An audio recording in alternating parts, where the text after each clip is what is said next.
ادعو الی اللہ، میں اللہ کی طرف دعوت دیتا ہوں، اللہ کی طرف بلاتا ہوں، علی بصیرۃ انا ومن اتبعنی، پورے علم و یقین کے ساتھ اور بصیرت کے ساتھ، حکمت کے ساتھ میں یہ کام کرتا ہوں، اور یہ کام میں کرتا ہوں اور میرے پیروکار بھی یہی کام کریں گے۔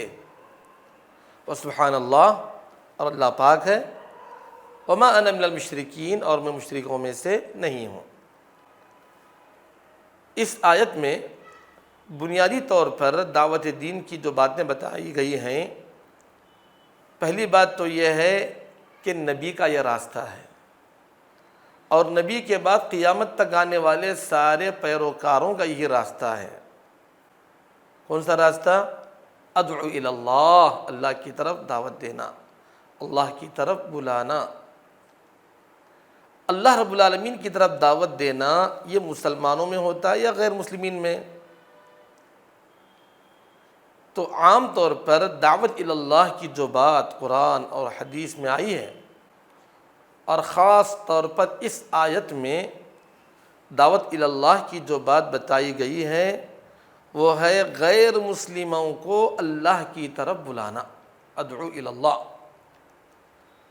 اس لیے ہم غیر مسلموں کو، مشرکوں کو، کافروں کو اسلام کی دعوت دینا، یہ معنی اس لیے نکالتے ہیں کہ اس آیت کے آخر میں وَسُبْحَانَ اللَّهِ وَمَا أَنَا مِنَ الْمُشْرِكِينَ کہا گیا ہے، اللہ پاک ہے اور میں مشرکوں میں سے نہیں ہوں۔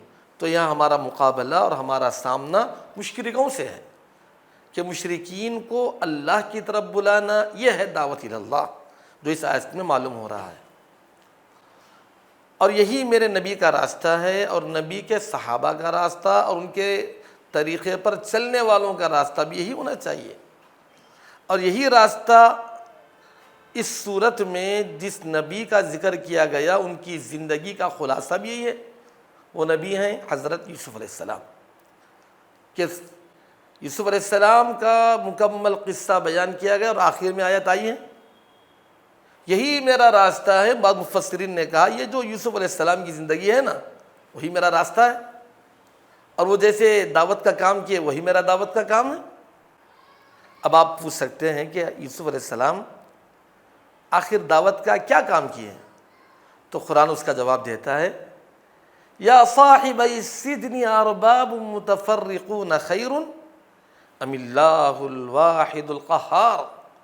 یوسف علیہ السلام جیل میں قیدیوں کو، جیل کے ساتھیوں کو بتائے کہ اے میرے قید خانے کے ساتھیوں، یہ چھوٹے معبود کو ماننا یہ بہتر ہے یا اکیلے واحد قہار رب کو ماننا یہ بہتر ہے؟ ما تعبدون من دونه الا اسماء سميتموها انتم وآباؤكم ما انزل اللہ بها من سلطان، کہ تم اللہ کو چھوڑ کر جن کی پوجا کر رہے ہو، یہ تو وہ ہیں جن کا تم اور تمہارے باپ دادا نے ایک نام رکھ لیا ہے، خدا کا نام، ان کو ایک نام دے دیا ہے بس۔ اللہ تعالیٰ ان کے سلسلے میں کوئی دلیل اور ثبوت تو نازل نہیں کیا۔ ان الحکم الا للہ امر اللہ تعبد الا ایاہ، سارا فیصلہ اور حکم تو اللہ کا چلتا ہے، اللہ نے یہی حکم دیا کہ صرف اسی کی عبادت کریں، یہی اصل میں مضبوط دین ہے، لیکن اکثر لوگ نہیں جانتے۔ تو یہ یوسف علیہ السلام کی دعوت رہی مصر والوں کے لیے، جبکہ مصر کے تقریباً تمام کے تمام لوگ غیر مسلم تھے، کافر تھے، ان کو یوسف علیہ السلام نے اسلام کی دعوت دی، اور اسی دعوت کی طرف اشارہ کرتے ہوئے رسول اللہ صلی اللہ علیہ وسلم نے فرمایا قل ھذہ سبیلی ادعو الی اللہ، یہ میرا راستہ ہے، میں اللہ کی طرف بلاتا ہوں۔ دوسری بات اس میں یہ بتائی جا رہی ہے، دوسرا اصول، کہ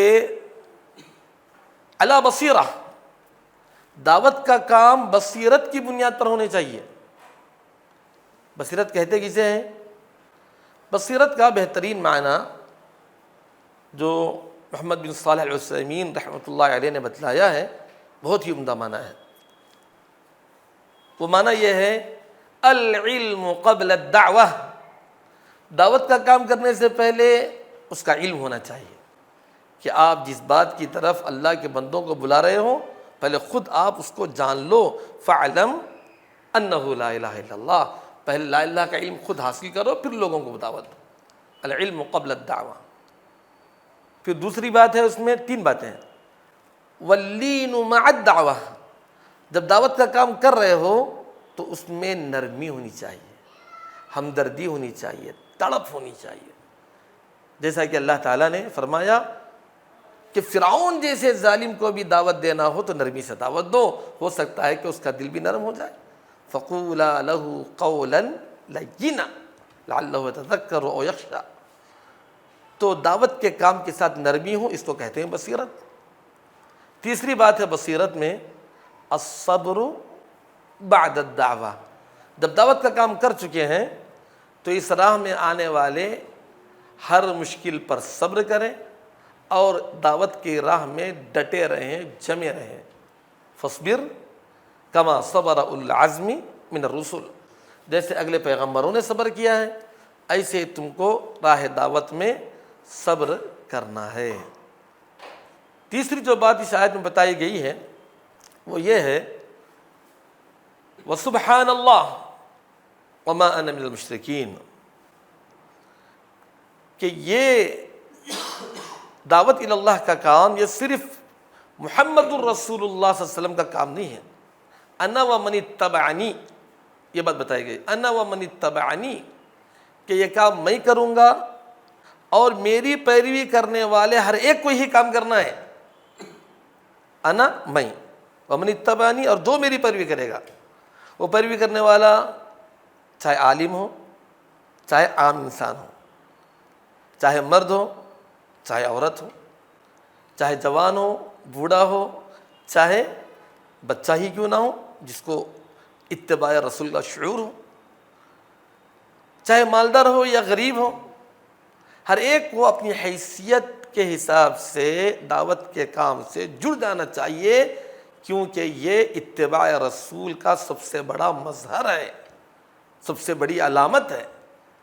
اور واقعی آپ متبعین رسول ہیں تو محمد الرسول اللہ صلی اللہ علیہ وسلم کے طریقے پر داعی اسلام بننا ہی بننا ہے، کیونکہ یہ متبعین رسول کی علامت بتائی گئی ہے. وَسُبْحَانَ اللَّهِ وَمَا أَنَا مِنَ الْمُشْرِكِينَ. یہ آخری بات جو 5ویں بات اس میں بتائی گئی ہے وہ یہ ہے اللہ پاک ہے اور میں مشرکوں میں سے نہیں ہوں. اس پر غور طلب بات یہ ہے کہ دعوت کا کام جتنا بھی کریں اپنے اندر غرور، فخر، اور لوگ جب اسلام کی طرف مائل ہوں تو غیر شعوری طور پر انسان کے اندر ایک احساس پیدا ہو جاتا ہے کہ مجھ سے اتنا کام ہو گیا، اتنا کام ہو گیا. اللہ پاک ہے، اللہ پاک ہے. تو وہاں اللہ کی پاکی بیان کریں، اللہ رب العالمین کی تسبیح بیان کریں.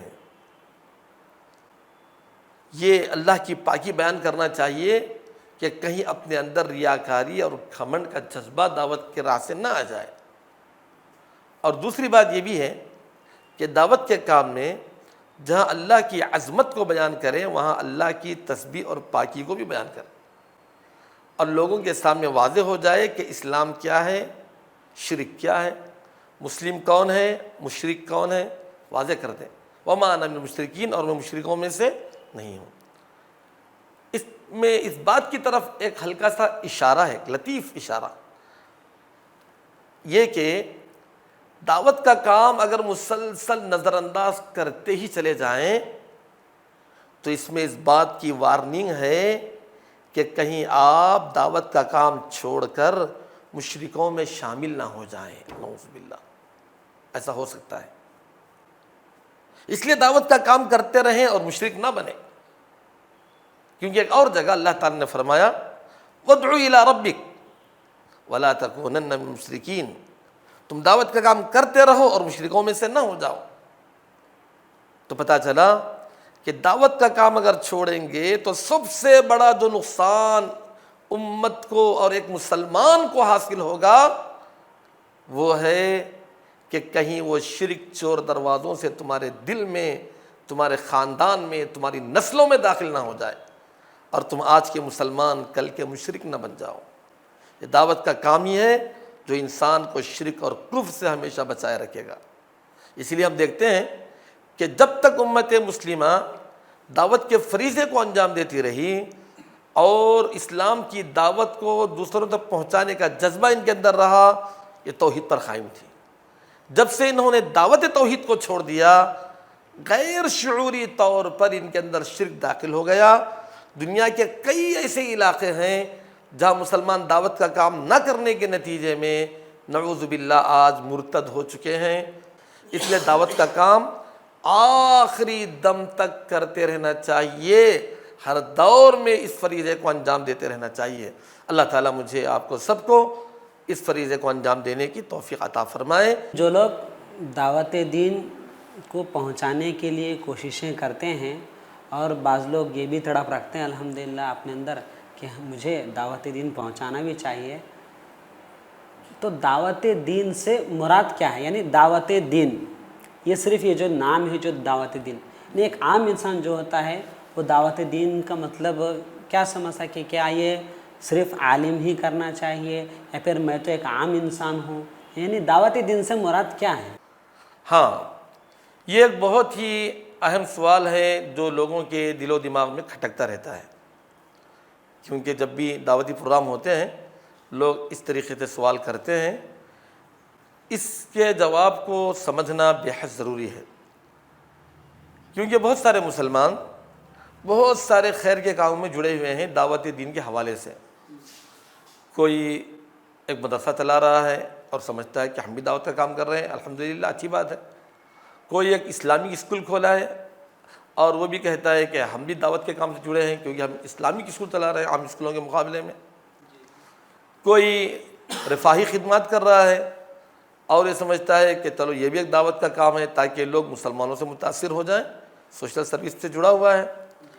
اسی طریقے سے بہت سارے مسلمان دین کے بہت ساری خدمات انجام دے رہے ہیں۔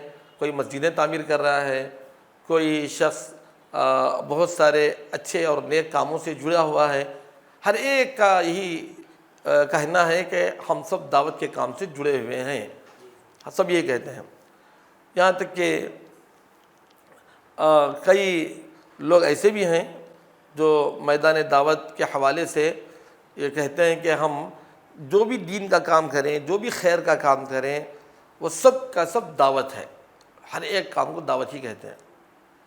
اب یہاں یہ جاننا ضروری ہے کہ کیا دعوت سارے خیر کے کاموں کو دعوت دین کہا جاتا ہے یا صرف خاص غیر مسلمین کو ہی اسلام کی دعوت دینا یہ دعوت دین کہا جاتا ہے؟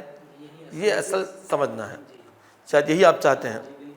ہاں جی، بہت سنجیدگی سے اس مسئلے کو سمجھنا ہے، اس میں نہ افراط ہو نہ تفریط ہو، یعنی اتنا غلو بھی نہیں ہو جانا چاہیے کہ اس کے دائرے کو بہت زیادہ وسیع کر دیں، اور اتنے تنگ بھی نہیں ہو جانا چاہیے کہ اس میں اپنے علاوہ سب کو خارج کر دیں دعوت دین سے۔ حقیقت میں دعوت دین کو سمجھنے کے لیے ہم جناب محمد الرسول اللہ صلی اللہ علیہ وسلم اور صحابہ کے فہم کو تلاش کریں اور اس ماحول کو سمجھنے کی کوشش کریں، تبھی جا کر ہم دعوت دین کی حقیقت کو سمجھیں گے۔ یقیناً بہت سارے خیر کے کام ضرور ہیں کہ جن کو انجام دینے سے اللہ رب العالمین بہت بڑا اجر و ثواب رکھے ہیں،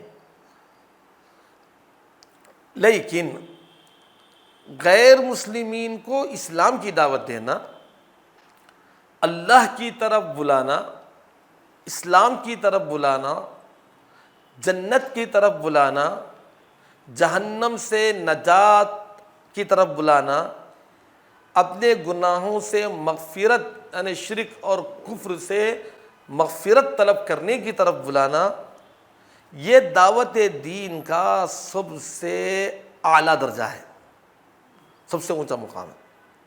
اس بات سے کوئی انکار نہیں کر سکتا۔ جیسا کہ ہم قرآن مجید میں دیکھتے ہیں کہ جہاں بھی دعوت کی بات آئی ہے وہ ڈائریکٹ اللہ کی طرف بلانے کی بات آئی ہے۔ دوسرے بہت سارے خیر کے کام ہیں، لیکن قرآن میں دعوت کی جب بات آتی ہے تو اکثر مقامات پر وہ اللہ کی طرف بلانے کی بات آتی ہے.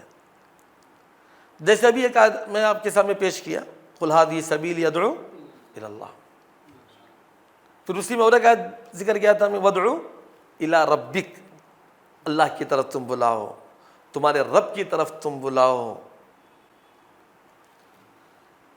یہ ہے اللہ کی طرف بلانا، یعنی ان لوگوں کو جو اللہ کو نہیں مانتے ہیں، اللہ کا انکار کرتے ہیں، انہی کو نہ اللہ کی طرف بلائیں گے. تو یہ اعلیٰ درجہ ہوا. غیر مسلمین کو اللہ کی طرف بلانا یہ دعوت کا اعلیٰ درجہ ہوا.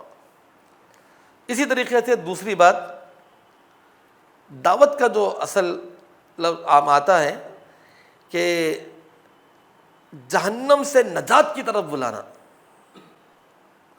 اللہ کے ساتھ جہنم سے بچنے کی طرف بلانا. کیونکہ اگر اللہ کے ساتھ کسی کو شرک کریں گے تو جہنم کے حوالے ہوں گے. تو اس سے بھی پتہ چلتا ہے کہ غیر مسلم کو ہی بلانا ہے، دعوت کا اعلیٰ مرتبہ ہے.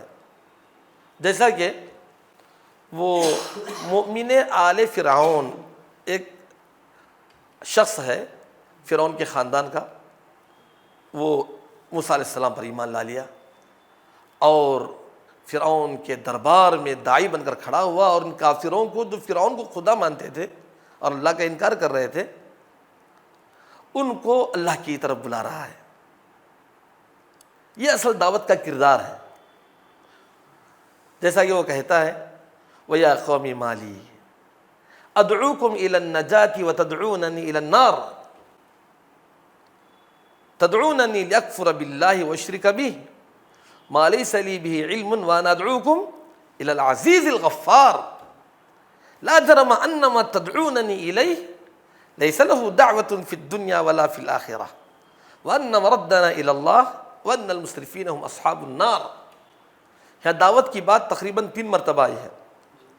ایک ہے ادعوکم الی النجات وتدعوننی الی النار، میں جہنم سے بچنے کی طرف تم کو بلا رہا ہوں اور تم مجھے جہنم کی طرف بلا رہے ہو. اور اس کا سامنا ان آل فرعون سے ہے جو کافر ہیں، جو اللہ کا انکار کرتے ہیں اور فرعون کو خدا مانتے ہیں. تو یہ دعوت کا کردار اللہ نے پیش کیا. یہاں دعوت ہی کا لفظ استعمال ہوا ہے. تدعوننی لیکفر باللہ واشرک بہ ما لیس لی بہ علم وانا ادعوکم الی العزیز الغفار، میں عزیز و غفار اللہ کی طرف بلاتا ہوں. یہ اصل دعوت ہے. لا جرم ان ما تدعوننی الیہ لیس لہ دعوۃ فی الدنیا ولا فی الآخرہ، تم جس کی طرف بلا رہے ہو اس کی کوئی پکار نہیں دنیا اور آخرت میں. ان معبودان باطلہ کی یہ نہ تمہاری دعاؤں کو سنیں گے، نہ تمہاری کوئی مراد پوری کریں گے. ان کی طرف دعوت دینا نہیں ہے. اور میں جس کی طرف بلا رہا ہوں وہ رب العالمین ہے، اللہ رب العالمین، اس کی طرف میں دعوت دینے والا ہوں. تو پتہ چلا کہ دعوت کا جو اعلیٰ مرتبہ ہے وہ ہے غیر مسلمین کو، کافروں کو، مشرکوں کو، ملحدوں کو اللہ کی طرف بلانا، ڈائریکٹ اللہ کی طرف بلانا، اور جہنم سے بچنے کی طرف بلانا اور جنت کی طرف بلانا. جو لوگ جہنم کے مستحق ہوئے ہیں، جہنم کے کنارے پہنچ چکے ہیں، ان کو جنت کی طرف بلانا. جیسا کہ اللہ نے کہا واللہ یدعو الی دار السلام ویہدی من یشاء الی صراط مستقیم، اللہ دار السلام جنت کی طرف بلاتے ہیں. اور جب فرمایا واللہ یدعو الی الجنۃ والمغفرۃ باذنہ، اللہ جنت کی طرف دعوت دیتے ہیں، مغفرت کی طرف دعوت دیتے ہیں. یہ جو دعوت کا صلہ جو آ رہا ہے نا الہ، اس کے بعد جو اس سے متعلق ہو رہا ہے وہ سارے وہی کلمات ہیں جو غیر مسلمین سے راست تعلق رکھنے والے ہیں. اسی لیے ان آیات کی روشنی میں ہم سمجھتے ہیں کہ دعوت کا اعلیٰ مرتبہ غیر مسلمین کو اسلام کی طرف بلانا. جیسے ادعو الی سبیل ربک بالحکمت والموعظۃ الحسنہ، مشہور آیت ہے دعوت کے میدان کی. تو سبیل ربک، اپنے رب کے راستے کی طرف، تو تقریباً تمام مفسرین نے لکھا ہے کہ اس سے مراد پہلے تو اسلام ہی ہے، ڈائریکٹ اسلام کی طرف بلانا، ڈائریکٹ اسلام کی طرف بلانا. وقل للذین اوتوا الکتاب والامیین اسلمتم، تم اہل کتاب اور امیوں سے کہو کہ کیا مسلمان ہو جاؤ گے؟ فہل انتم مسلمون، یہ اللہ کی توحید ہے، یہ اسلام ہے، کیا تم مسلمان ہونے کے لیے تیار ہو؟ تو اس طریقے سے قبول اسلام کی راست دعوت دینا، یہ ہے دعوت کا اعلیٰ مرتبہ۔ اس کا مطلب یہ ہرگز نہیں ہے کہ جو دیگر خیر کے کام کی طرف انسان بلائے وہ دعوت نہیں، ایسا تو نہیں کہہ سکتے ہیں، کیونکہ اس کے ساتھ ہی ساتھ اللہ تعالیٰ نے تمام خیر کے کاموں کو طرف بلانے کو بھی دعوت ہی کہا ہے۔ جیسا کہ اللہ تعالیٰ نے فرمایا وَلْتَكُن مِّنْكُمْ أُمَّةٌ يَدْعُونَ إِلَى الْخَيْرِ، تو خیر کی طرف بلائے۔ تو خیر میں بھی سب سے پہلے اسلام ہی ہے، اسلام سے بڑا خیر تو کچھ نہیں، لیکن اس کے ساتھ جتنے بھی خیر کے کام ہیں دین اسلام سے جڑے ہوئے، اس کی طرف بلانا بھی دعوت ہے۔ لیکن یہ حقیقت ہے کہ دعوت کا اعلیٰ مرتبہ تو اسلام کی طرف بلانا ہے، اللہ کی طرف بلانا ہے، لیکن اس میں دیگر خیر کی طرف بلانا بھی شامل ہے، اس کو کوئی باہر نہیں کر سکتے۔ اور وَمَنْ أَحْسَنُ قَوْلًا مِّمَّنْ دَعَا إِلَى اللَّهِ وَعَمِلَ صَالِحًا وَقَالَ إِنَّنِي مِنَ الْمُسْلِمِينَ۔ تو یہ بھی تو مکی صورت ہے، تو اس کا سیاق و سباق بھی بتاتا ہے کہ جب مسلمانوں پر ظلم ہوا تو ان الذین قالوا ربنا اللہ ثم استقاموا، جنہوں نے اپنا رب اللہ کہا، تو اس میں بھی پہلا مرتبہ اسلام کی طرف، اللہ کی طرف بلانا ہی ہے، اور اس کے بعد نماز کی طرف بلانا بھی دعوت اللہ کا کام ہے۔ جیسا کہ تفسیر ابن کثیر میں حضرت عائشہ رضی اللہ تعالی عنہ کے حوالے سے یہ بات آئی ہے کہ اگر کوئی نماز کی طرف بلاتا ہے جیسے مؤذن ہے تو وہ بھی داعی ہے، کیونکہ وہ اللہ کی عبادت کی طرف بلا رہا ہے، نماز کی طرف بلا رہا ہے۔ تو اس طریقے سے کسی بھی خیر، توحید کے بعد نماز کی طرف بلانا یا کوئی بھی دین کی طرف بلانا، یہ بھی دعوت دین میں شامل ہے، لیکن اعلیٰ مرتبہ تو اسلام کی طرف ہی بلانا ہے۔ دعوت کا ایک لفظ اور استعمال ہوا ہے، وہ ہے ندا۔ جیسے داعی کہتے ہیں، اسی کو منادی بھی کہا گیا ہے، اسلام کا اعلان کرنے والا۔ تو سورہ آل عمران کے آخر میں اللہ تعالیٰ نے فرمایا ربنا اننا سمعنا منادیا ینادی للایمان ان آمنوا بربکم فآمنا، ہم نے ایک منادی کو سنا جو ایمان کی ندا آواز لگا رہا تھا، ہم سنے اور ایمان لا لیے۔ تو یہاں بھی ڈائریکٹ اسلام کی طرف بلانا ہی ہوا۔ اور جو جنات اللہ کے نبی صلی اللہ علیہ وسلم کے پاس آئے تھے تو انہوں نے قرآن مجید کی تلاوت کو سنا، اور اس کے بعد اپنی قوم کی طرف جا کر انہوں نے کہا یا قومنا اجیبوا داعی اللہ، کیا ہماری قوم تم اللہ کے داعی محمد الرسول اللہ صلی اللہ علیہ وسلم کی بات کو مان لو اور اسلام قبول کر لو۔ یہ جنات یہودی جنات تھے غالباً، حضرت موسیٰ علیہ السلام پر ایمان لانے والے، کیونکہ اس آیت کے سیاق سے پتہ چلتا ہے وَإِذْ صَرَفْنَا إِلَيْكَ نَفَرًا مِنَ الْجِنِّ يَسْتَمِعُونَ الْقُرْآنَ فَلَمَّا حَضَرُوهُ قَالُوا أَنصِتُوا فَلَمَّا قُضِيَ وَلَّوْا إِلَىٰ قَوْمِهِمْ مُنذِرِينَ قَالُوا يَا قَوْمَنَا إِنَّا سَمِعْنَا كِتَابًا أُنزِلَ مِن بَعْدِ مُوسَىٰ مُصَدِّقًا لِمَا بَيْنَ يَدَيْهِ يَهْدِي إِلَى الْحَقِّ وَإِلَىٰ طَرِيقٍ مُسْتَقِيمٍ۔ تو پتہ چلا کہ موسیٰ علیہ السلام کے بعد ان کو اسی کتاب کا پتہ چلا ہے، عیسیٰ علیہ السلام کے متعلق ان کو شاید علم نہیں ہے۔ تو یہ یہودی جنات تھے جو محمد الرسول صلی اللہ علیہ وسلم کی بات کو مانے اور پھر انہوں نے اسلام کو قبول کر لیا۔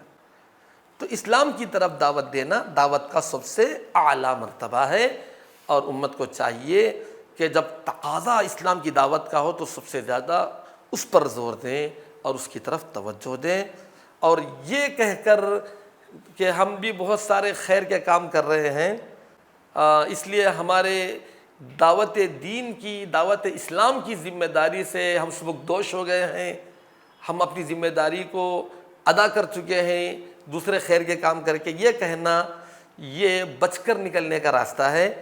ایسی چال نہیں چلنی چاہیے، چاہے آپ کسی بھی خیر کے کام سے جڑے ہوں، لیکن دعوت اسلام کی ذمہ داری آپ پر لازم ہے، کیونکہ اللہ کے نبی صلی اللہ علیہ وسلم سے زیادہ خیر کا کام کرنے والا دنیا میں کوئی نہیں ہے۔ تو تمام خیر کے کام کرنے کے باوجود بھی وہ نبی بازاروں میں، چوراہوں میں اور تمام اقوام عالم کے سامنے قولوا لا الہ الا اللہ تفلحوا کا اعلان کیا کرتے تھے۔ تو سارے خیر کے کام کے باوجود بھی دعوت کا کام ہر مسلمان کے ساتھ جڑا رہنا چاہیے۔ جی الحمدللہ، اتنی طویل گفتگو سے جو ہے یہ بات تو ہمارے سامنے آ گئی کہ جو اہم کام ہے سارے رفاہی خیر کے کاموں میں سب سے اہم کام جس کو نبیوں نے زور دیا اور جس کو اللہ رب العالمین نے بھی زور دیا وہ یہی ہے کہ سب سے پہلے لوگوں کو شرک سے ہٹانا ہے اور اللہ کی طرف عبادت کی طرف بلانا ہے۔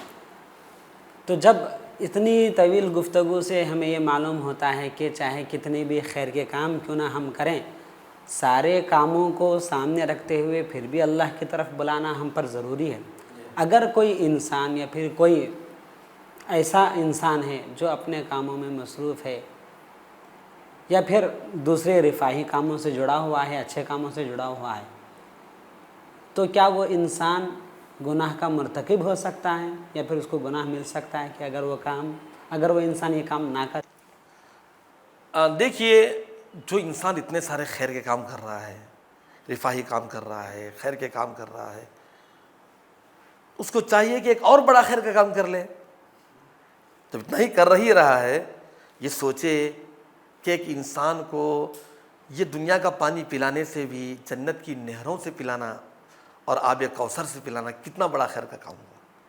اس کے لیے یہ دنیا کے کپڑوں کا، کمبلوں کا انتظام کرنے سے بھی جنت کے اس لباس کو پہنانا جس کا ذکر اللہ تعالیٰ نے البسون من سندس خضر واستبرق، اللہ اکبر، باریک اور طویز ریشم کے کپڑے پہنیں گے، یہ زیادہ خیر کا کام ہے۔ کسی انسان کو دھوپ سے بچانے سے بھی زیادہ خیر کا کام یہ ہے کہ اس کو جہنم سے بچا لے۔ واقعی صحیح معنوں میں خدمت خلق اور خدمت انسانی کا سچا جذبہ ہوگا تو سب سے پہلے دائی بنے گا۔ ہوتا کیا ہے کہ ہم اصل میں کسی اور قوم کی نقالی میں لگ جاتے ہیں۔ ہم دیکھتے ہیں کہ جینی لوگ خیر کا کام کر رہے ہیں، کرسچن لوگ خیر کا کام کر رہے ہیں، یہ لوگ ایسا کر رہے ہیں، وہ لوگ ایسا کر رہے ہیں۔ ہم بھی چاہتے ہیں کہ ان کی نخالی کرتے ہو، ہم بھی کچھ رفاہی کام کریں، کچھ ویلفیئر کام کریں، ہمارا بھی کچھ ریکارڈ بنے۔ لیکن شریعت ہم کو کیا سکھاتی ہے؟ اللہ کی نظر میں سب سے بڑا خیر کا کام، اس سے بڑا خیر ہو ہی نہیں سکتا۔ سب سے بڑا خیر کا کام اگر کرنا چاہتے ہیں آپ تو اللہ کے بندے کو جہنم کی آگ سے بچائیں اور جنت کا راستہ بتائیں۔ اس سے بڑا خیر کا کام کچھ ہو نہیں سکتا۔ چاہے آپ دنیا کے کتنے خیر کے کام کریں، اس وقت تک اس کا فائدہ ہے جب تک کہ اس کی سانس جاری رہے، یہ عارضی زندگی ہے۔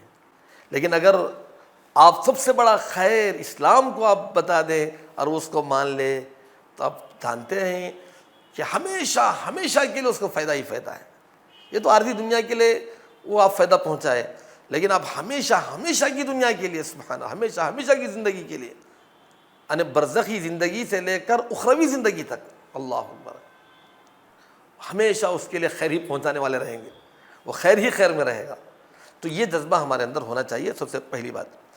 اب دوسرا آپ کا جو سوال ہے، اصل سوال پر میں آتا ہوں، سوال پر ہم نہیں آئے تھے۔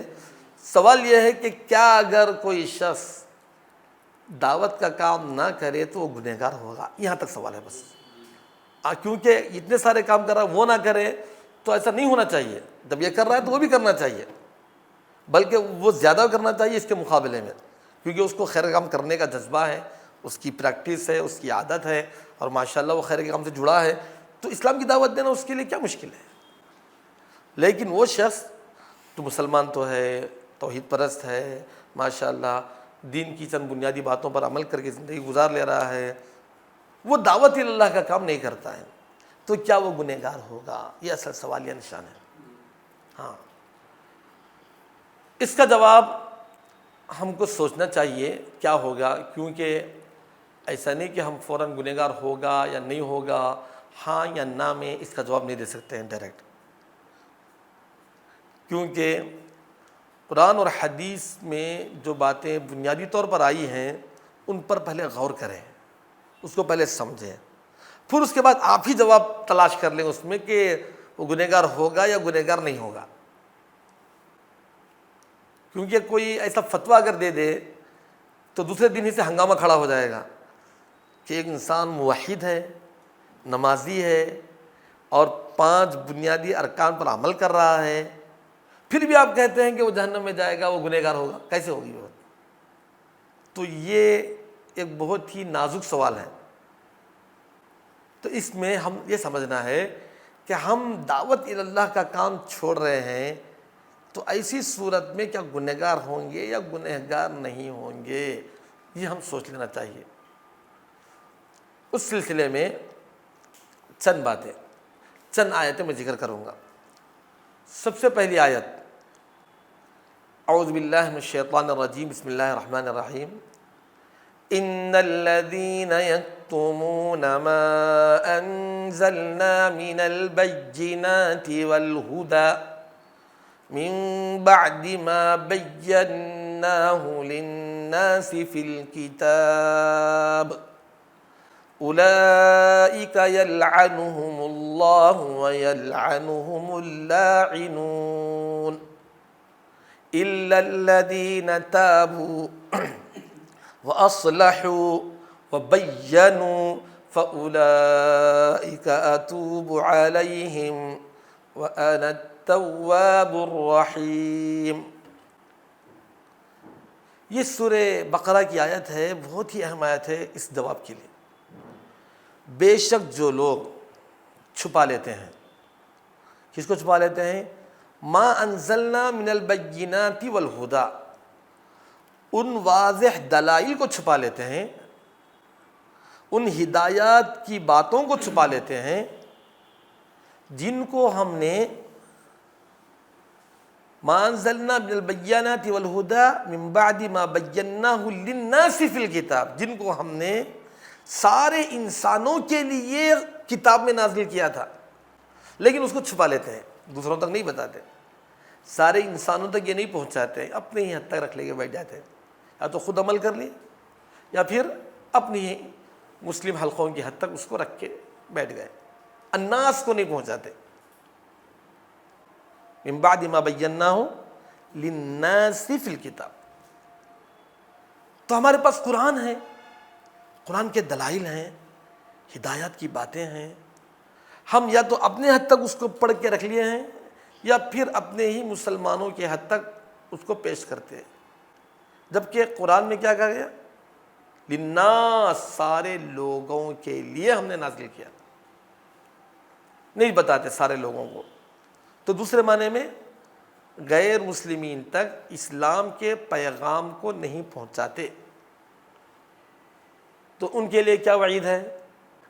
اولئک یلعنہم اللہ، ایسے لوگوں پر اللہ لعنت کرتے ہیں، اللہ پر۔ وَيَلْعَنُهُمُ اللاعنون، ایسوں پر لعنت کرنے والوں کی بھی لعنت ہے۔ جیسا لعنت کرنے والے کون ہیں؟ فرشتے ہیں، اللہ کی بہت ساری مخلوقات ہیں جو لعنت کرتی ہیں ان لوگوں پر جو حق جان کر دوسروں کو نہیں بتاتے ہیں، اللہ کی بہت ساری مخلوقات، لیکن اس سے توبہ کرنا ہے۔ الا الذین تابوا، مگر جو لوگ توبہ کیے، تو توبہ کس سے ہوتی ہے بھائی؟ توبہ کس سے کرتا ہے انسان؟ تو کس وجہ سے توبہ کرتا ہے؟ گناہ سے، یہ اصل جاننا چاہ رہا تھا۔ توبہ ایسے نہیں، گناہ سے توبہ کرتا ہے۔ کس بات سے توبہ کرنا ہے یہاں توبہ کون سے گناہ سے؟ آخر کیا گناہ ہو گیا؟ چھپا لیے۔ اسلام ہمارے پاس ہے، ہم نے سینکڑوں سال اس ہندوستان پر حکمرانی کی ہے، تقریباً 1000 سال کے قریب، 700-800 سال، لیکن ہم نے اللہ کے پیغام کو اللہ کے ان سارے بندوں تک نہیں بتایا۔ سلطنت ہمارے ہاتھ میں تھی، حکومت ہمارے ہاتھ میں تھی، رعایا ہمارے ماتحت تھی، لوگ ہمیں نواب کہہ کر پکارتے تھے، لوگ ہمیں بادشاہ اور شاہ کہہ کر بلاتے تھے، لوگ ہماری عزت اور قدر کرتے تھے، قدر کی نگاہوں سے دیکھتے تھے، لیکن ہم نے ان کا غلط استعمال تو کیا، ان کو اپنے ذاتی مفادات کے لیے یوز تو کیا، لیکن کبھی اللہ کا پیغام کھلے طور پر ان کے سامنے نہیں رکھے، الا ماشاء اللہ، ایک کا دکا ایسے گزرے، لیکن جو کر سکتے تھے اس زمانے میں نہیں کرے، چھپا لیا ہم لوگ۔ تو نتیجہ کیا نکلا؟ آج لعنت کے دن ہم کو دیکھنا پڑ رہا ہے، ذلت اور رسوائی ہمارا مقدر ہو چکی ہے۔ آج دیکھ رہے ہیں ہم، ہماری مسجدوں کو شک کی نگاہوں سے دیکھا جا رہا ہے، اس امت کو، امت جسے خیر امت کہا گیا ہے، یا رحمت للعالمین کی امت کو شک کی نگاہوں سے دیکھ رہے ہیں۔ اس سے نفرت و عداوت کی فضا عام ہوتی جا رہی ہے، اس کو اس کے ملک سے شہر بدر کرنے اور جلا وطن کرنے کی کوششیں جاری ہیں۔ یہ ذلت اور لعنت نہیں تو اور کیا ہے؟ اور کون سے برے دن دیکھنا ہے؟ اور کتنے برے حالات ہیں، جگہ جگہ موب لنچنگ ہو رہی ہے، جگہ جگہ مقدمے چل رہے ہیں، بلڈوزر چلائے جا رہے ہیں، ہندوستان سے مسلمانوں کا صفایا کرنے کی ساری سازشیں، کوششیں جاری ہیں، اور مقدس رسول کو لوگ رنگیلا رسول کے روپ میں پیش کرنا چاہ رہے ہیں، رنگیلا رسول کا نام دے رہے ہیں، نعوذ باللہ۔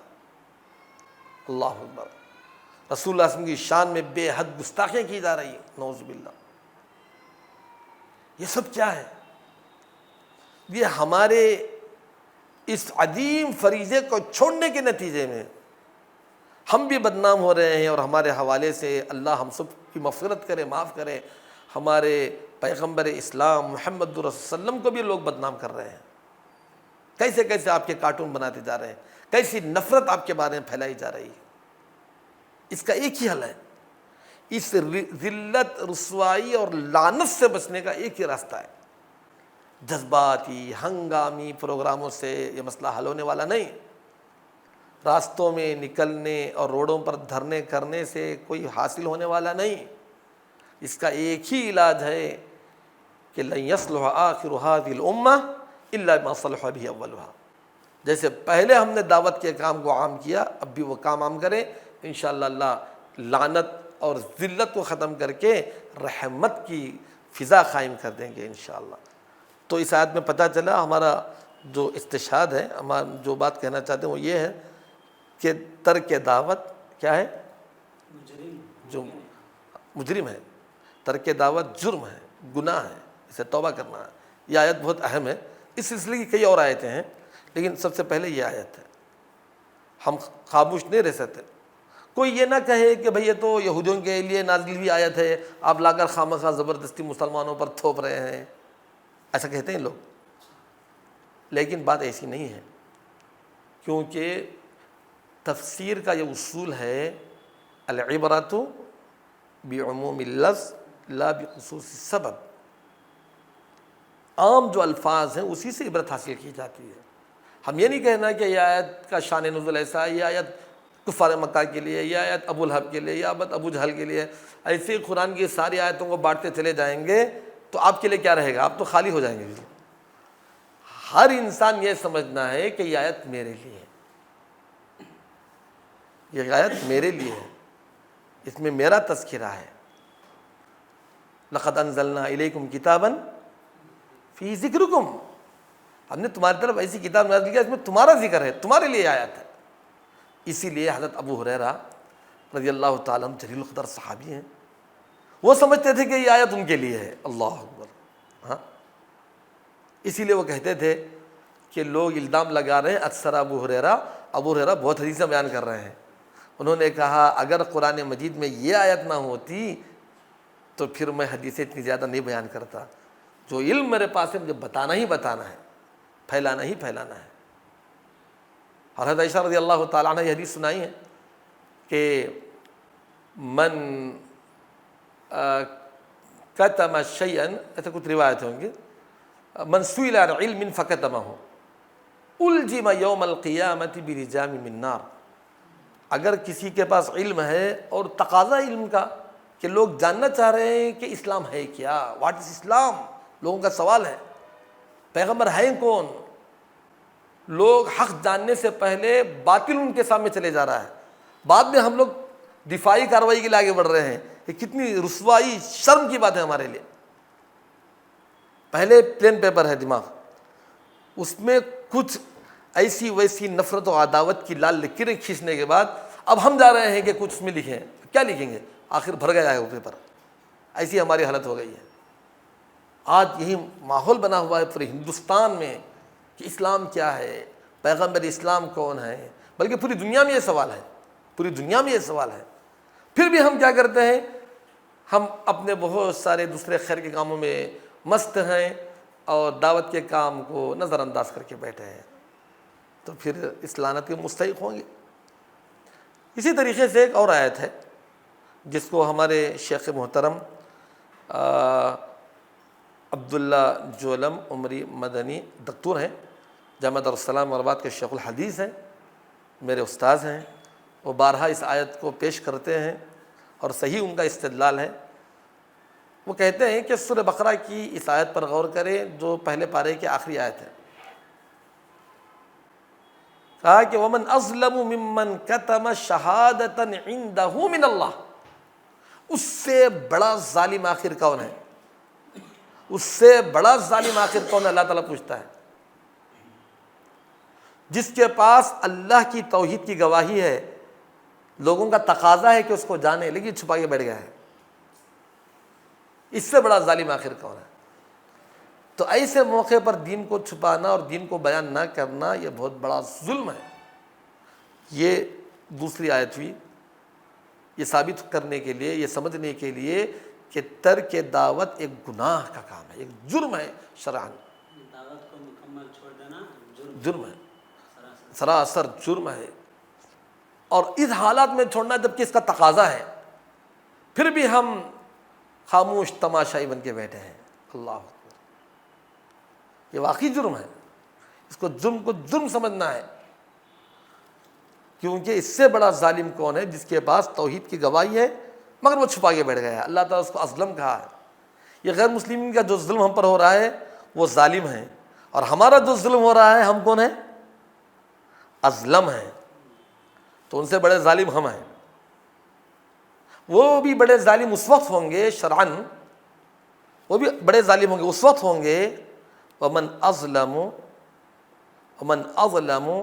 مِمَّنِ افْتَرَىٰ عَلَى اللَّهِ الْكَذِبَ وَهُوَ يُدْعَىٰ إِلَى الْإِسْلَامِ، ان کو پہلے اسلام کی دعوت دی جائے پھر بھی وہ اللہ پر جھوٹ گھڑنے لگیں تو وہ بڑے ظالم بنیں گے، جب تک وہ اظلم نہیں بنیں گے بڑے ظالم نہیں ہوں گے۔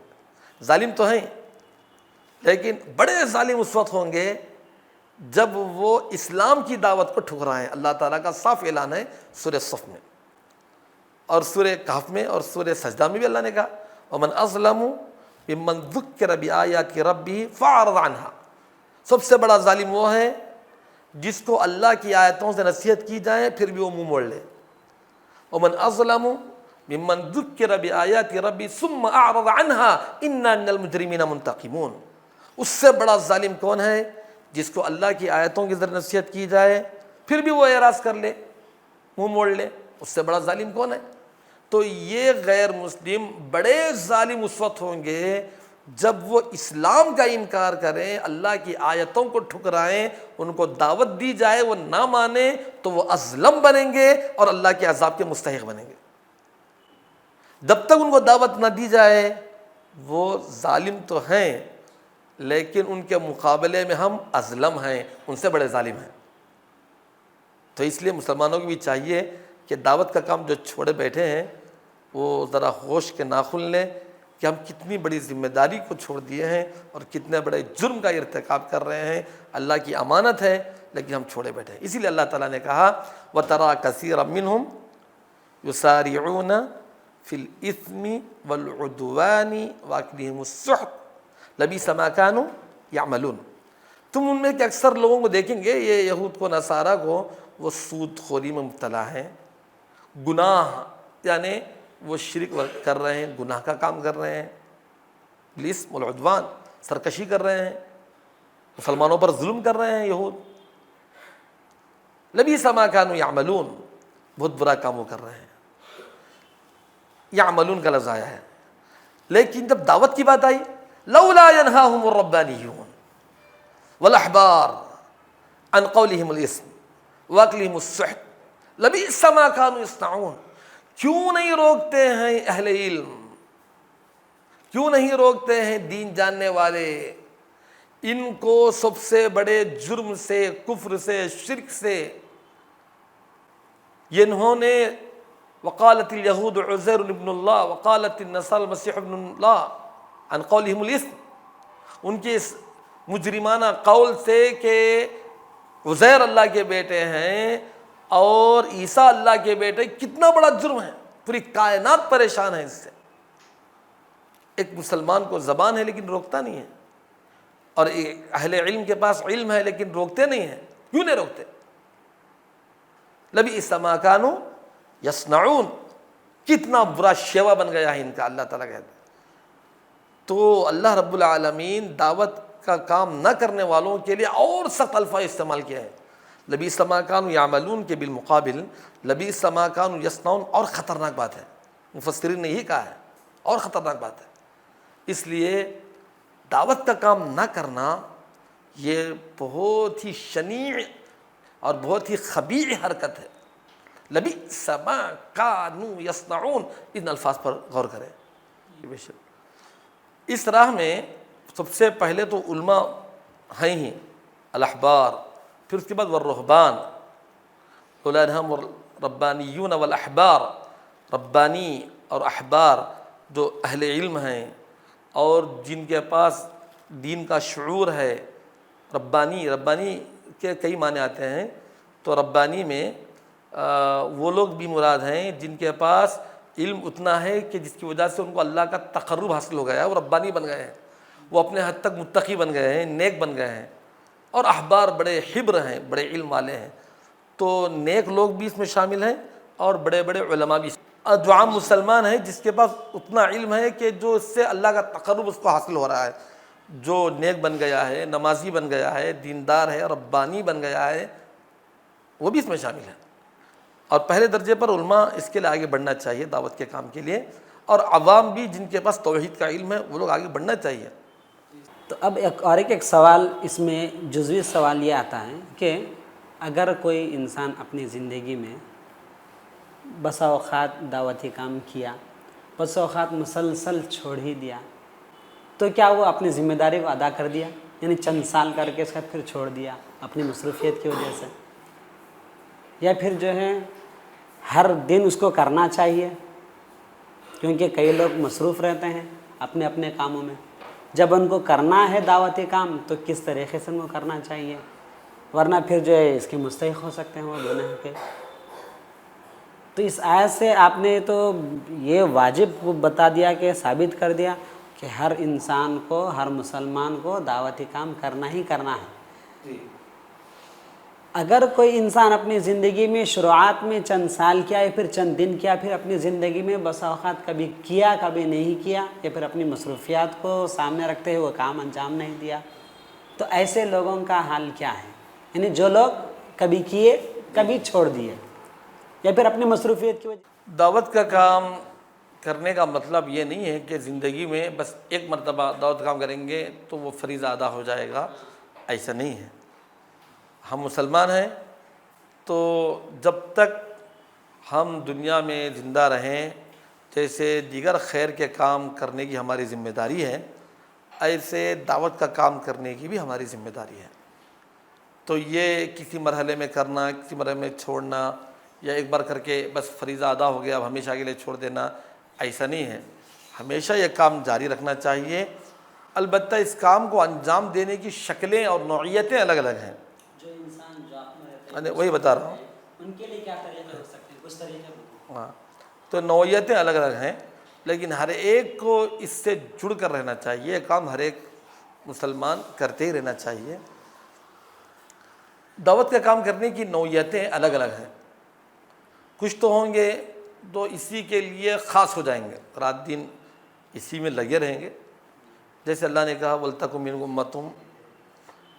أُمَّةٌ يَدْعُونَ إِلَى الْخَيْرِ وَيَأْمُرُونَ بِالْمَعْرُوفِ وَيَنْهَوْنَ عَنِ الْمُنكَرِ۔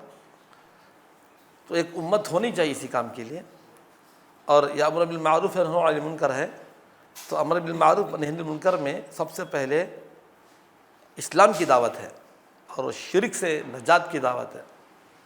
جیسے کہ ابو العالیہ نے کہا کل ما جاء فی القرآن من الامر بالمعروف والنہی عن المنکر وهو دعاء الی الاسلام۔ جو بھی قرآن مجید میں امر بالمعروف عن المنکر کی بات آئی ہے تو اس میں سب سے پہلے اسلام کی دعوت مراد ہے، اس کے بعد دوسرا امر بالمعروف ہے۔ تو بہرحال بتانے کا مقصد یہ ہے کہ دعوت کے کام سے ہر مسلمان کیسے جڑے، یہ اصل سمجھنا ہے۔ تو اس کی مختلف شکلیں ہو سکتی ہیں۔ ایک تو باقاعدہ مستقل ایک ٹیم ہونا چاہیے، وَلْتَكُن مِنْكُمْ أُمَّةٌ يَدْعُونَ إِلَى الْخَيْرِ، ایک مستقل ایک ٹیم ہی ہو جو رات دن اسی کام میں جڑے ہوں، اسی کام میں لگے ہو، وہی کام کرتے رہیں۔ ایک دوسرا جو عوام کا معاملہ ہے، جو مصروف ہیں اپنی دنیا کے، وہ بھی اس کام سے جڑنا ہے۔ کیسے جڑنا ہے؟ سب سے پہلے ہدف، ٹارگیٹ، مقصد اور نیت، اس سے جڑنا ہے۔ ہر ایک کے دل میں اسلام کو عام کرنے اور اسلام کو سارے انسانوں کے آخری انسان تک پہنچانے کا جذبہ ہونا چاہیے۔ پہلے مقصد میں متفق ہونا چاہیے، کیونکہ انما الاعمال بالنیات، مقصد اگر ہمارا صحیح رہے گا تو راستے کھلتے جائیں گے۔ جتنے بھی مصروف رہیں اگر لیکن مقصد ہدف رہا تو خود نہ خود راستہ کھلے گا۔ اللہ تعالیٰ، اللہ نے والذین جاہدوا فینا لنہدینہم سبلنا، جو بھی ہمارے لیے کچھ کوشش کرے گا اللہ راستے کھولے گا۔ یہاں مسئلہ یہ ہے کہ ہم پہلے ہی سے اس مقصد کو اپنے دل و دماغ سے نکال کے پھینک دیتے ہیں اور سمجھتے ہیں کہ میں بہت مصروف ہوں، میں بہت سارے دوسرے کاموں میں جڑا ہوا ہوں، وہ کام کر رہے ہیں، میں یہ کام کر رہا ہوں۔ نہیں، آپ کو بھی ہی کام سے مقصدیت کے اعتبار سے جڑنا چاہیے۔ سوچ آپ کی وہی ہو، آپ کی فکر وہی ہو، آپ کی تڑپ وہی ہو، آپ کا اٹھنا بیٹھنا سوچنا یہی ہو، تو اس تڑپ کی وجہ سے آپ کے لیے راستے کھلتے جائیں گے۔ آپ ملازم ہیں، آپ کے ساتھ کام کرنے والا ہے، آپ باتوں باتوں میں اس کو اسلام کی بات چھیڑ لیں گے۔ آپ کو بولنے بھی نہیں آتا، سمجھے ٹریننگ بھی نہیں ہے، تو کم سے کم ہدہد پرندے کی طرح سلیمان علیہ السلام کا لیٹر لے جا کر بلقیس کو دیا، تو ایسے آپ کوئی پامفلیٹ یا کوئی کتاب بھائی لو پڑھنے کے لیے، تھوڑا پڑھ لو، اتنا تو دیں گے۔ تو یہ کام کرنے کے لیے کیا مشکل ہے، اس کے لیے کون سا وقت لگتا ہے؟ تو کچھ نہ کچھ کرنا ہے۔ ایسا نہیں کہ آپ سب کام دھندے سب چھوڑ دیں، ملازمتیں چھوڑ دیں، کاروبار چھوڑنے سب چھوڑ دیں، بس راستوں میں دعوت دیتے نکل جائیں۔ ایسے بھی کریں گے کچھ لوگ، لیکن عوام جو ہے وہ اصل دعوت کا کام یہی ہے کہ ساتھ میں رہنے والوں سے دعوت کے بارے میں کچھ نہ کچھ بولتے کرتے رہیں۔ آپ کسی گاڑی پر سوار ہیں، آٹو ڈرائیور سے آہستہ اللہ کے بارے میں کوئی ایک بات بتا دیں، یا آپ اپنا حسن سلوک کر کے دکھائیں کسی غیر مسلمین کے ساتھ، اور پھر حوالہ دیں کہ میں آپ کے ساتھ یہ حسن سلوک اس لیے کیا کہ ہمارے نبی محمد الرسول اللہ صلی اللہ علیہ وسلم نے یہ کہا ہے۔ اللہ اکبر، بہت بڑی دعوت ہے یہ پریکٹیکل دعوت ہے۔ یہ دعوت کا بہت زیادہ اثر ہوتا ہے، دعوت قولی سے زیادہ دعوت عملی اثر انداز ہوتی ہے۔ تو یہ ہر مسلمان کر سکتا ہے، بس ذرا سوچ بدلنے کی ضرورت ہے، بس اتنی بات، کچھ نہیں، بالکل آسان سمپل کام ہے۔ بس یہ سوچ لے کہ بھائی میں داعی ہوں، بس اتنا ہی، میں اللہ کے نبی صلی اللہ علیہ وسلم کا پیروکار ہوں، میں میرے نبی کا پیغام پہنچانے والا داعی ہوں، ختم، بس اتنا کافی ہے۔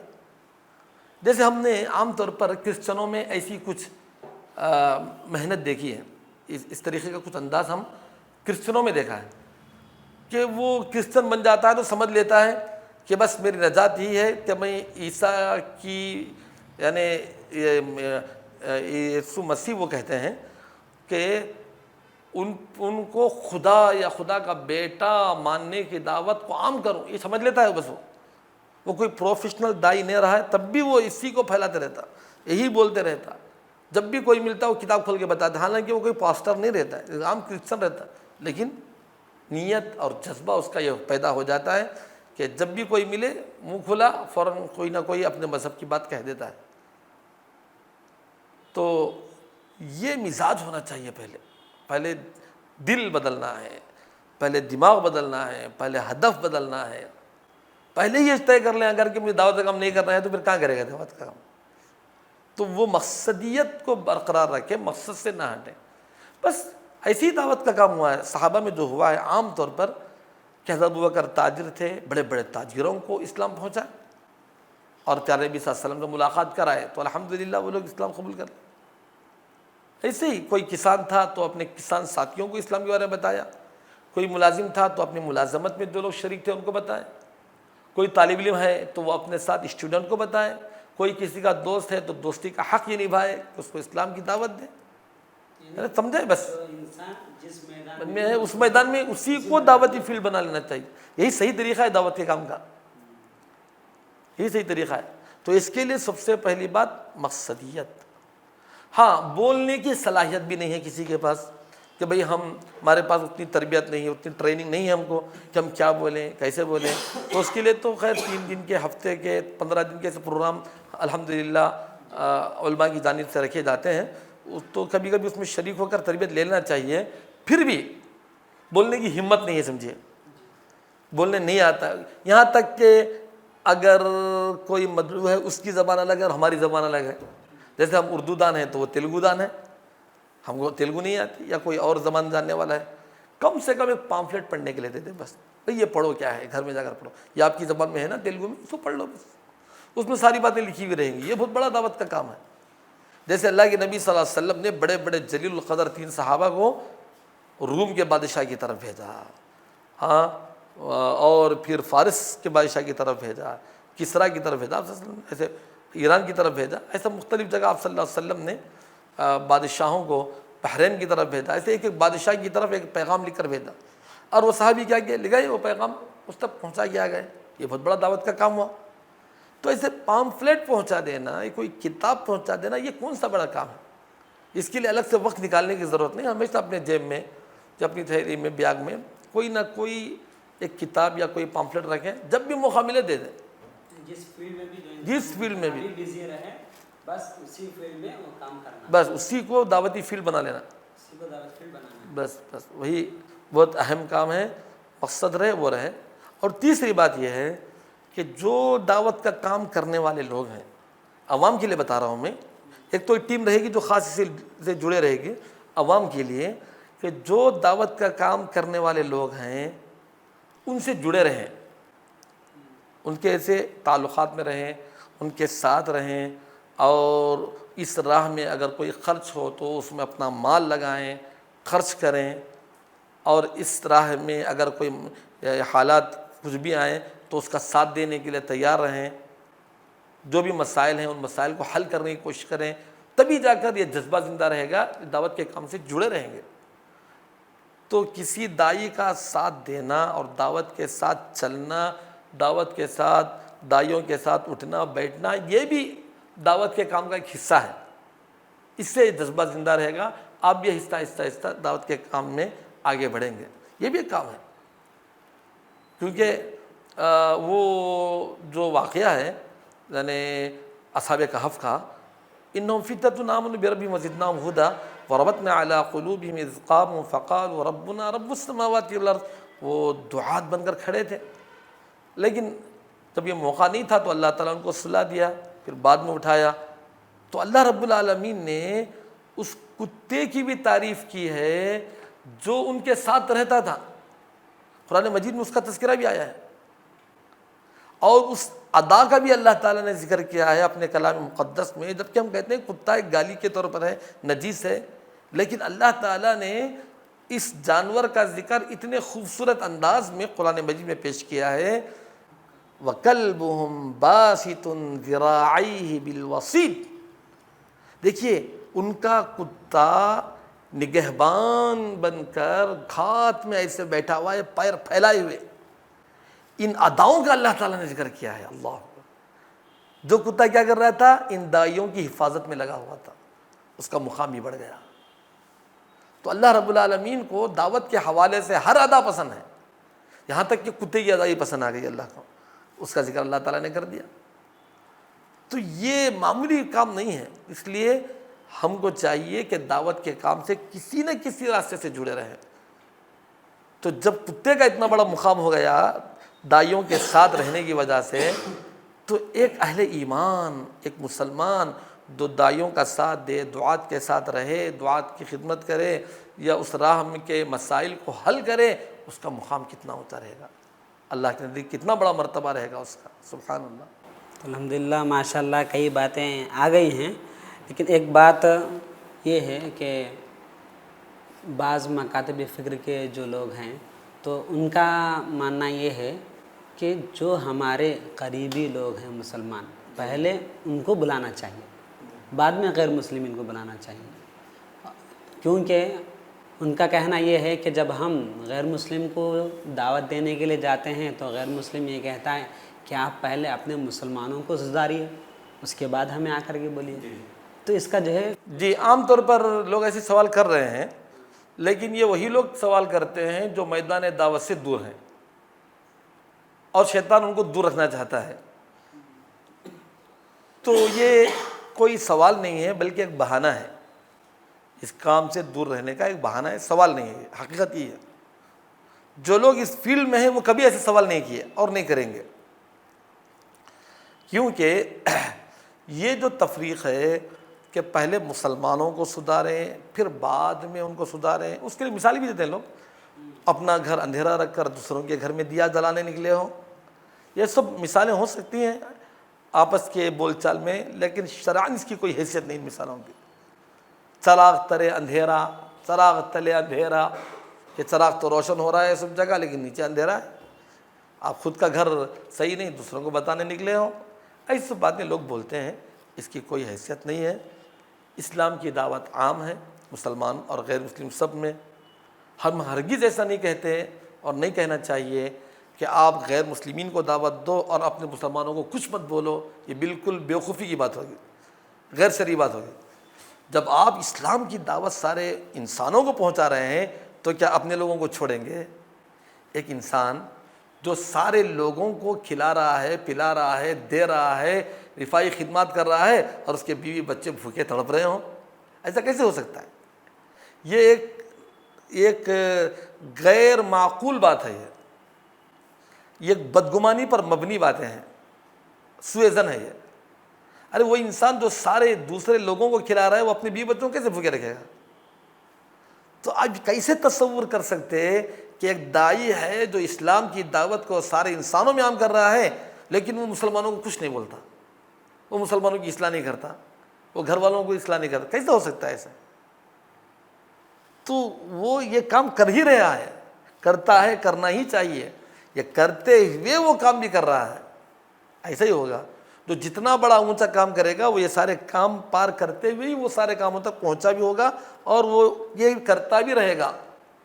میں ایسا کوئی داعی دنیا میں نہیں جانتا ہوں جو غیر مسلمین میں تو دعوت کا کام کر رہا ہے اور مسلمانوں کو چھوڑ دیا ہے، ایسا دنیا میں ایک داعی بھی نہیں ہے۔ تو غیر معقول سوال ہے، لوگوں کا سوال ہے جس کو آپ نے نقل کیا ہے، بالکل غیر معقول بات ہے، ایسا ہے ہی نہیں کوئی داعی دنیا میں۔ جس داعی کا بھی آپ ذکر کریں گے جو غیر مسلموں کو اسلام کی دعوت دے رہا ہو وہ اپنے سارے مسلم بھائیوں کو بھی اسلام کا پیغام پہنچاتا ہے، وہ لوگوں کو تیار کرتا ہے، بلکہ وہ اتنا تیار کرتا ہے، اتنا زیادہ اصلاح کا کام کرتا ہے کہ امت مسلمہ کو وہ دعوت کے میدان میں لا کھڑا کر رہا ہے، دوسروں کے لیے نمونہ بنا رہا ہے، داعی بنا رہا ہے۔ تو ایسے نہیں بنے گا داعی، اس کی اصلاح کرنے کے بعد، اس کو سنوارنے کے بعد، اس کے اخلاق کو سدھارنے کے بعد وہ داعی بنے گا۔ تو یہ امت کو داعی بنانا خود ان کی سب سے بڑی اصلاح ہے، اس سے بڑی اصلاح اور کیا ہوگی کہ آپ ایک عام مسلمان کو داعی بنا دیں، اس سے بڑی اصلاح کچھ نہیں ہو سکتی۔ تو جو داعی ہے غیر مسلمین کو دعوت دینے والا وہ سب سے زیادہ اصلاح کا کام کرتا ہے، حقیقت یہی ہے، کیونکہ وہ جاتا ہے مختلف علاقوں میں، مختلف قریوں میں، مختلف لوگوں میں، تو لازماً مسلمانوں ہی کے ذریعے نہ کرے گا کام، مسلمانوں ہی کو ساتھ لے گا، مسلمان ہی کو ہی داعی بنائے گا، مسلمان ہی اس کا ساتھ دیں گے، تو مسلمان سدھریں گے؟ اس میں کوئی تفریق بالکل بالکل غلط بات ہے۔ اور یہ جو سوال ہے کہ پہلے مسلمان ہو جانے دو بعد میں ان کا کام کریں گے، یہ سوال بھی غیر معقول ہے اور غیر شرعی بھی ہے۔ غیر معقول اس لیے ہے کہ یہاں کوئی ڈیٹ مقرر ہے کیا فلان تاریخ کو سارے مسلمان سدھر جائیں گے تو اس لیے ہم دعوت کا کام چھوڑ دیں گے، پہلے وہ تاریخ آنے تک مسلمانوں میں کام کریں، ایسی کوئی تاریخ متعین نہیں ہے اور ایسا ناممکن ہے، ہو بھی نہیں سکتا، کیونکہ جتنا زمانہ قیامت کے قریب آئے گا اتنا شر پھیلتے جائے گا اور اتنے ہی فرقے، فسادات، مسلمانوں میں بگاڑ، یہاں تک کہ اتنا بگاڑ کہ صبح کا مومن شام میں کافر، شام کا مومن صبح میں کافر، ایسا ہوگا۔ تو یہاں کوئی دن متعین نہیں ہے کہ سارے مسلمان سدھر جائیں، ہاں اس وقت ممکن ہے جب عیسیٰ علیہ السلام آ جائیں گے تو جب تک ہم لوگ دعوت کا کام نہیں کریں ایسی بات نہیں ہے.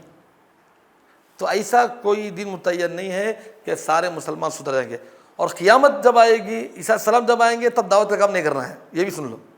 کوئی یہ نہ سوچے کہ چلو بھائی عیسیٰ علیہ السلام آنے تک ہم اصلاح کا کام کریں گے، عیسیٰ علیہ السلام آنے کے بعد دعوت کا کام کریں گے. نہیں، جب دعوت کا کام چلے گا نہیں، ختم. وہ قیامت کی نشانیاں ہیں.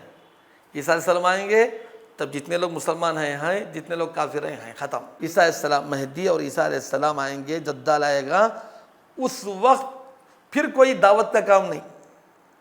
یہ قیامت کی نشانیاں ہیں. وہ اب دعوت کا کام چلنے والا نہیں، اب وہاں سے ختم دعوت کا کام. تو اس لیے ہم کو ابھی کرنا ہے دعوت کا کام، جو بھی کرنا ہے. اس وقت سدھریں گے مسلمان، اس وقت اللہ کی طرف سے سدھریں گے. آپ کو سدھارنے کا موقع بھی نہیں رہے گا. آپ اتنے فسادات ہوں گے کہ آپ نہیں سدھاریں گے، بلکہ اللہ تعالیٰ خود ان کے دلوں کو سدھارے گا، خود بخود نیک بن جائیں گے. جتنے مسلمان ہیں سب اچھے ہو جائیں گے انشاءاللہ. خیر بتانا مقصد یہ ہے کہ یہ تفریقی غلط ہے آئندہ. اور اللہ کے نبی صلی اللہ علیہ وسلم نے ایسا نہیں کیا ہے، یہ سنت کے خلاف بھی ہے. اللہ کے نبی صلی اللہ علیہ وسلم کے دور میں مسلمان ایک کمیونٹی ہے، اس میں ایک بڑی تعداد ایسی بھی تھی جو الحمدللہ، ایک بڑی تعداد تو الحمدللہ توحید پر تھی، مخلص مسلمان تھے. لیکن ایک اچھی خاصی تعداد، یعنی ایک دو نہیں، ایک اچھی خاصی تعداد، یعنی تقریباً آپ کو میں پرسنٹیج میں بولوں گا تو تعجب کریں گے، قریب 30%. کچھ ایسے لوگ بھی تھے جن کے دلوں میں نفاق تھا. اللہ تعالیٰ نے کہا وَمِنْ أَهْلِ الْمَدِينَةِ مَرَدُوا عَلَى النِّفَاقِ لَا تَعْلَمُهُمْ نَحْنُ نَعْلَمُهُمْ. منافق تھے اور ان سے زیادہ نقصان ہوا، لیکن تھے امت مسلمہ میں شامل، تھے مسلم کمیونٹی کے لوگ. میدان احد میں گئے تو 700 رہے اور 300 واپس آ گئے. اب بتاؤ کتنے لوگ تھے. اللہ. تو کیا کبھی اللہ کے نبی صلی اللہ علیہ وسلم نے یہ سوچ کر کہ پہلے ہمارے یہ سارے کے سارے مسلمان سدھر جائیں، ہماری یہ کمیونٹی صحیح ہو جائے، اس کے بعد ہم دوسروں تک اسلام کو پھیلائیں، ایسا کبھی سوچا آپ نے؟ کبھی ایسا کہا نہیں. اتنے منافقوں کے باوجود بھی آپ صلی اللہ علیہ وسلم اسلام کو عام کرتے جا رہے ہیں. اسلام کے پیغام، ان کی اصلاح تو چل ہی رہی ہے آہستہ آہستہ آہستہ. الحمدللہ کئی منافق مخلص صحابہ بن گئے اور بعد میں کئی منافق فنا ہو گئے، ختم ہو گئے، لیکن اکثر الحمدللہ سدھر گئے. بہرحال یہ اسوہ رسول سے، یہ طریقے رسول سے ہمیں پتہ چلتا ہے کہ جو انسان غیر مسلموں کو دعوت دیتا ہے وہ لازمی طور پر مسلمانوں کی بھی اصلاح کرتے رہتا ہی ہے.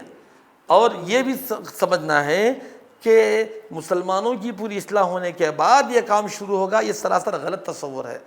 اتنے سارے منافقوں کے باوجود بھی جو مسلم کمیونٹی میں شامل تھے، مسلم جماعت میں تھے، پھر بھی اللہ کے نبی صلی اللہ علیہ وسلم اسلام کے پیغام کو سارے لوگوں میں پہنچاتے رہے. اسلام کو ماننے والے بہت کم لوگ، ہاں کم لوگ تھے، پھر بھی پھیلاتے رہے.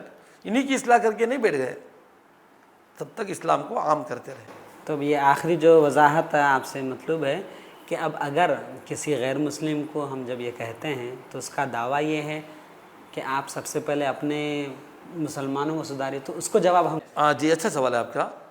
تو اس کا جواب یہ ہے کہ زمینی حقائق سے لوگ ناواقف ہیں. یہ سوال 99% غیر مسلموں سے نہیں آتا. ایک آدھ کوئی غیر مسلم بولتا ہے، وہ بھی اس لیے بولتا ہے کہ وہ یہ دعوت سے بھاگنا چاہ رہا ہے، جی چرانا چاہ رہا ہے، اس لیے بولتا ہے. وہ شیطانی سوال ہے اس کے دل میں، جو شیطان پیدا کیا ہے، وہ بھاگنے کے لیے بول رہا ہے، وہ نہیں سننا چاہتا ہے، اس لیے ایسا بولتا ہے بچنے کے لیے. مثال باقاعدہ یہ مثال پیش کی گئی میرے ہی سامنے کہ آپ کے جو مسلمان لوگ ہیں وہ سلا کر کے سجدہ کرتے ہیں اور ہم کھڑا کر کے سجدہ کرتے ہیں، اور ہمارے اور آپ کے درمیان کچھ بھی فرق نہیں ہے. تو پھر اس لیے آپ سب سے پہلے اپنے لوگوں کو سدھاریے. نہیں وہی بتا رہے ہیں ہم لوگ کہ یہ عام طور پر سوال نہیں ہوتا ہے. کبھی کبھی ایسے ہی لوگ جو اسلام کی دعوت کھڑے طور پر آپ پیش کریں گے تو اس سے جی چرانے کے لیے، اس سے بھاگنے کے لیے، جو انسان کوئی چور راستہ تلاش کرتا ہے وہ ایسے سوالات کھڑا کرتا ہے. وہ اس سے اسلام کی دعوت سے بھاگنے کے لیے یہ راستہ نکال لیا ہے، بس اتنا ہی ہے. حقیقت یہی ہے، اس کے پیچھے کوئی حقیقی سوال نہیں ہے. ہاں اگر کوئی یہ کہے کہ پہلے اپنوں کو سدھارو پھر بعد میں ہم کو یہ بولنا کرنا، تو ہم اس کو ایک مثال دے سکتے ہیں. ہم اس کو ایک مثال دے سکتے ہیں. ہم پہلے یہ بتائیں گے کہ آپ غلط فہمی میں ہیں. ہم اپنے سارے مسلمانوں کو سدھارتے ہیں، سمجھاتے ہی رہتے ہیں۔ جیسے جمعہ کے خطبے ہمارے پاس ہوتے ہیں، صبح شام درس ہوتا ہے، ہم لوگوں کو بولتے سمجھاتے بتاتے رہتے ہیں، اور ساتھ میں آپ کو بھی بتا رہے ہیں۔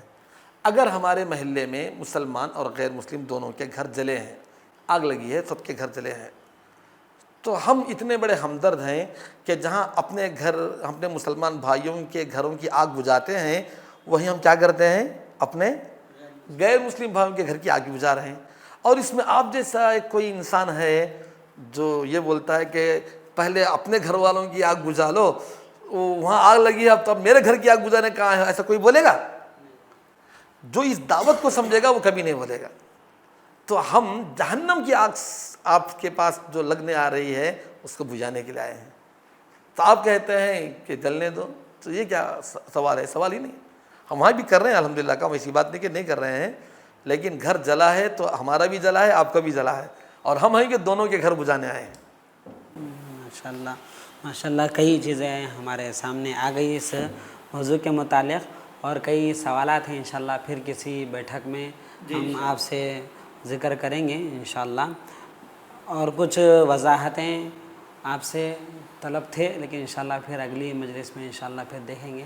اللہ رب العالمین کا شکر ہے کہ اللہ تعالیٰ نے ہم تمام کو اس بات کی توفیق دی کہ ہم سب اس کام کو صحیح طریقے سے انجام دینے، اور اللہ کی نصرت سے ہم نے جو کچھ بھی شکوک و شبہات کا جس حد تک نصوص شرعیہ اور دلائل کو سامنے رکھتے ہوئے ہم نے وضاحت کی ہے الحمدللہ اللہ کے فضل و کرم سے، تو اللہ تعالیٰ شیخ محترم کی خدمات کو شرف قبولیت سے نوازے، اور اللہ تعالیٰ شیخ محترم کو جس قدر ہو سکے تعدیم حیات دین و ملت کا کام لیتا رہے، اور ہم سب کو جو باتیں کہی گئی ہیں اس پر ہم سب کو عمل کرنے کی توفیق عطا فرمائیں۔